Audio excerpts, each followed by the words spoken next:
Hi, I'm JJ. Welcome and welcome back. I'm going to do a short reading wrap up.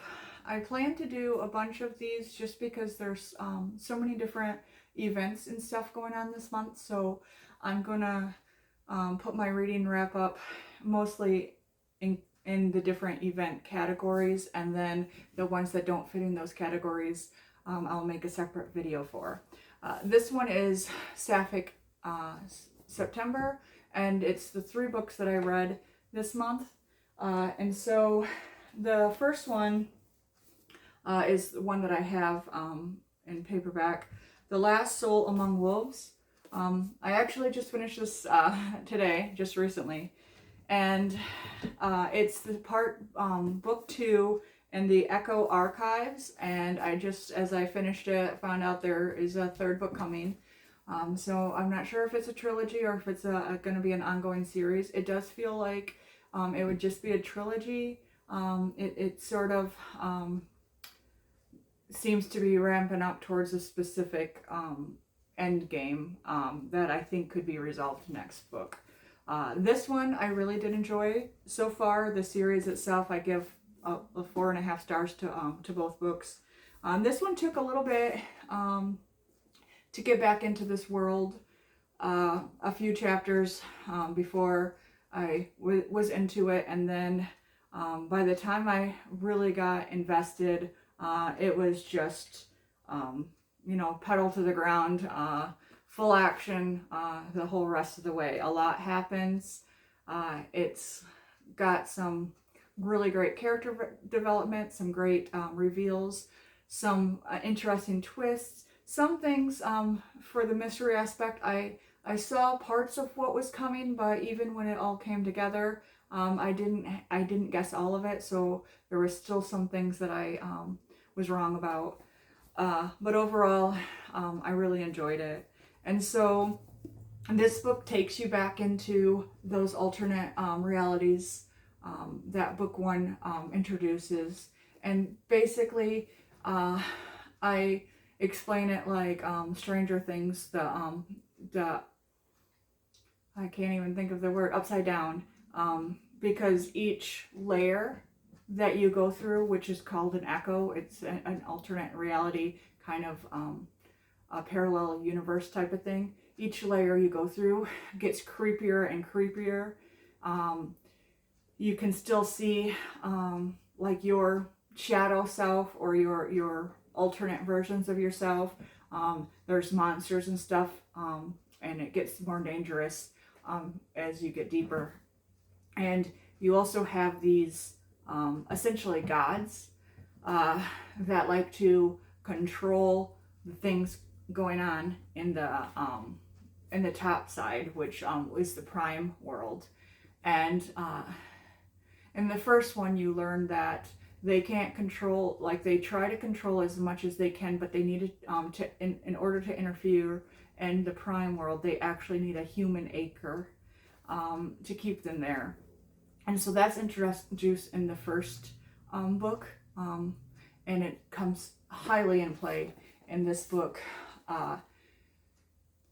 And the premise for this book is the main character in the first book, who had to solve a bunch of basically solve the game that these gods were playing to stop people from dying. And in this one, it's similar, but she's not trying to solve murder. She's trying to stop her friends from getting murdered.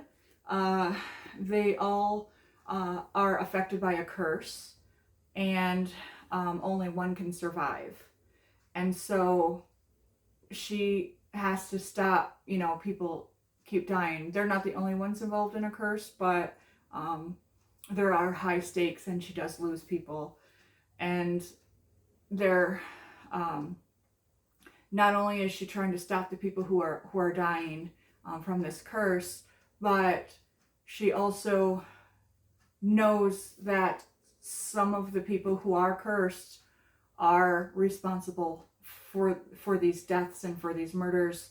And so she actually doesn't really, once again, know who to trust, including several of her friends being top suspects for these murders. And the stakes are not just high physically, there's a lot of emotional stakes involved. And I feel like it was a really well done, a great next chapter. It didn't feel unnecessary at all. The first one I thought was a standalone, but then when I read this one, I do see how there are greater things needing to be accomplished and needing to be done. So it's a great second book. I am eagerly anticipating the third book just to see how it all wraps up.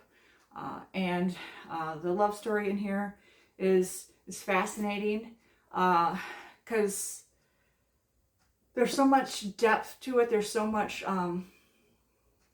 just complexity to these characters, and so it's Sapphic book, so it's a Sapphic love story.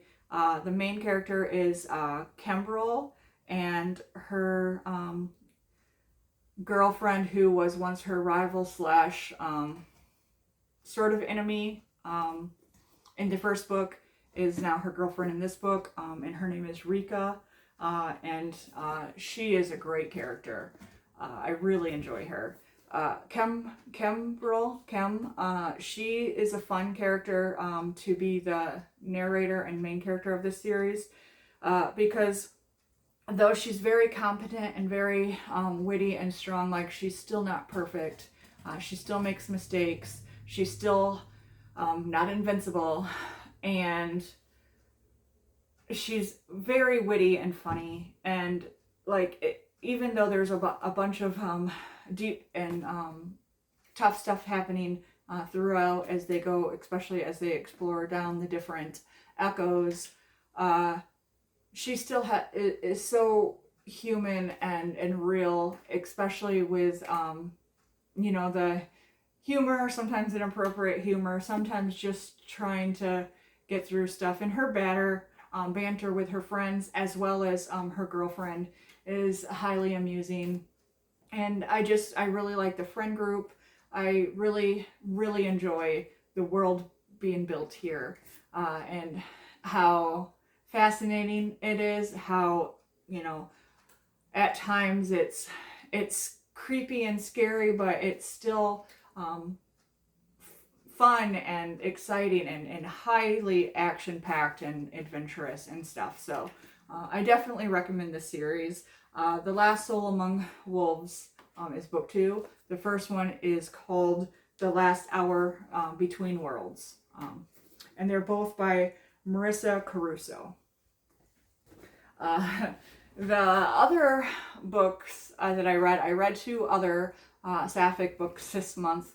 One of them I still do not know how to explain. It's called The Lamb by Lucy Rose. It's a horror story told from a point of view of adolescent, and it's almost written or told matter-of-factly, even though absolutely horrific things are happening.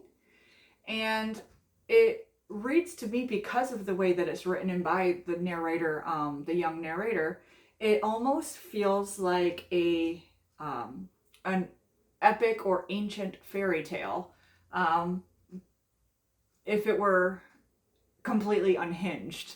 What is going on is absolutely bonkers. So this little girl lives with her mom in the woods, and they basically lure in strays, humans who have no connection, whether they're lost hikers, people who have car trouble, just anyone who does not have anyone who will miss them, because not only do they kill them, but they are also cannibals. She eats them. The mom cooks them up and they both eat them. And she talks about it so matter-of-factly, and you can see the themes. You can see the themes of abuse and manipulation, and how the mom uses the daughter, and also how the daughter feels like she owes it to her mom because her dad left and her mom's all she has. And so she would do anything for her, like any child would. And it essentially destroys them because, you know, what they're doing is so violent and terrifying. But then you have these glimpses of her, you know, at school, and her making friends with a bus driver, her making friends with a new girl at school, and just see how, you know, in the midst of all this trauma and all this abuse and tragedy and like this horrible thing that she's doing and has been doing, there's still this sense of humanity in her, that there are people out in the world who would care about her. She's not actually the stray that she thinks she is. And she just needs to trust and open herself up and accept that she can be cared about by somebody other than her mom. And so there's a lot going on, and it's so strange because it's not like so much that it's scary, and maybe I'm very skewed on all the other stuff that I read, so that it just didn't seem as scary as it is. But it was more amusing than anything, and I think it was the storytelling way that she just made what they were doing sound normal. But it was essentially, you know, the idea of normalizing abuse and stuff like that. But the Sapphic part comes in where they pick up, or this one stray enters the house, but she's not like other strays. And what happens when the mom starts getting attached to someone as well, and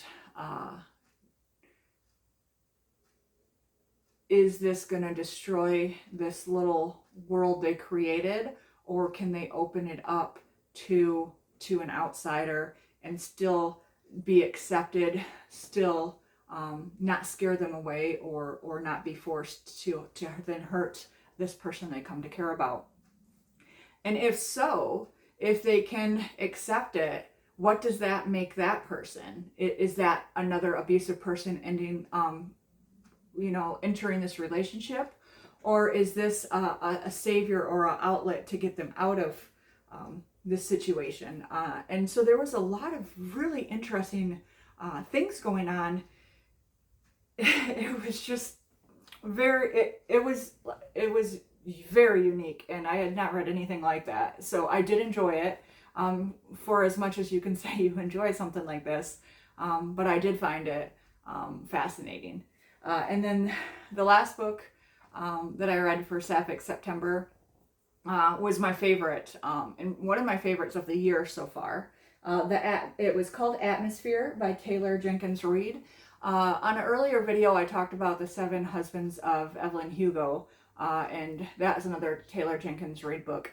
And I really did enjoy that one, but I liked this one a lot more. I think I liked it because there was so much depth to the characters, but also, so it takes place in the early 80s, with these, when they finally opened up and allowed women to become astronauts, and these women who were fighting to get to have their spot on the space shuttle and you know, be the first to go into space. And so I am fascinated by space and anything. I can give you a couple of recommendations on a different video for space stuff. But I've always loved learning about that and that atmosphere. But having it set in the 80s, you have this sense that it's, you know, a historical fiction, but also that it's so close to now, so relevant still, with women competing for jobs, women competing against each other for the one or two spots available to them in a male-dominated field. Like that's not anything new. But you also have the fact that you have to hide your sexuality. You can't be in the space program being morally corrupt or morally, or I guess immoral, to the point that they think that if you have any kind of secrets to hide, that you could be blackmailed for, that will make you lose your integrity, that will risk the program and all this stuff. So two of the female astronauts, the hopefuls, they fall in love. And it's such a beautiful story for them. They have to hide it, but they also, despite the fact that they're competing against each other, they still love each other so much that they're supportive of each other's journey. They're not like secretly clawing, their way to the top despite anyone getting in their way type of thing, which was really beautiful. But just the way that they loved each other, there were so many beautiful lines, so much depth and just tenderness to it that I really enjoyed, especially after reading a lot of other darker stuff throughout the month. What I also enjoyed was the main character's relationship with her little niece, and then her kind of complicated, not so good relationship with her sister. It added a interesting family dynamic, especially when, as much as she loves her niece, sometimes having to help out or be there for her does interfere with her job, and how she's supposed to show that there's nothing in the way of her going to be there for work. And it shows you the dynamics once again of women in the workplace, even though she's a single woman. Yeah, I really enjoyed that. I really enjoyed the depth. I really enjoyed the science aspect and the space, talking about space and everything. And I really did like these characters and their relationship. And I don't know, I haven't read many of her books, but the two queer ones that I've read from her, I have enjoyed both of those. So I might read some more of hers, but these are the three that I read this month. And then I forgot to mention in my last video when I was doing recommendations, and now the authors' names escape me for these other two recommendations, but I will definitely put them down in the comments below, just because I feel remiss not to mention them before, because they were two other of my favorite books I love this year, that I recommended one of them in a previous video, but the other one I never had a chance to talk about, so I definitely want to talk about it here, and that is We Deserve Monuments. It's a Sapphic YA book about this girl whose her mom is black and her dad is white, and they move back down south to her mother's mom's house to take care of her dying grandmother, but the grandmother and the mom have a really bad relationship, and there's racism, homophobia, like all that stuff connected, and a bunch of secrets, basically intergenerational trauma that is now reaching the daughter. And so she has to not only try to connect with her dying grandma that she never knew, she also wants to try to understand her mom better. She wants to understand why they left and never talked to her grandma. She wants to understand her place in this southern city, and she also, there's a couple of mysteries not involved in the family that she is fascinated with and wants to try to find out, and she does so by becoming friends with the neighbor girl and one other girl from school, and their friendship is really cute and beautiful, and it's the neighbor girl who she starts having a relationship with, which leads to a bunch of revelations, a bunch of exposing of secrets and family drama, and also finally being able to fully embrace who she is and her place in this world. And I really did enjoy it. It's a deeper and darker read, especially for a usual YA novel, because of all the topics that it's discussing. But I believe that they were handled very beautifully, and I think that it was a very well done and well told story. And I read it way earlier this year, like at the beginning of this year, and I still think about it. So I wanted to recommend it on my last video, but I completely forgot about it because I had so many other books I was talking about. And then the other one that I wanted to do a recommendation for is The Safekeep, and that is historical fiction that takes place right after World War II in the Netherlands. And it's about this woman who stays in her brother's house because until he gets married and Stefan wants the house for himself, she's unmarried, and so she gets to stay in it. And it goes on a trip, and he asks his sister to allow his girlfriend to stay with her. And they do not hit it off well. They clash, they don't get along. And then stuff starts being missing in her house. And she doesn't trust this woman who's staying with her. And then she starts questioning her own sanity. Like, am I really missing stuff? Or am I just trying to get her out of here because I don't want her around? And so as she starts to try to explore her own mind, but also try to investigate what's going on with the strange happenings in the house, she does start developing a really deep relationship with the girl, and it's sweet.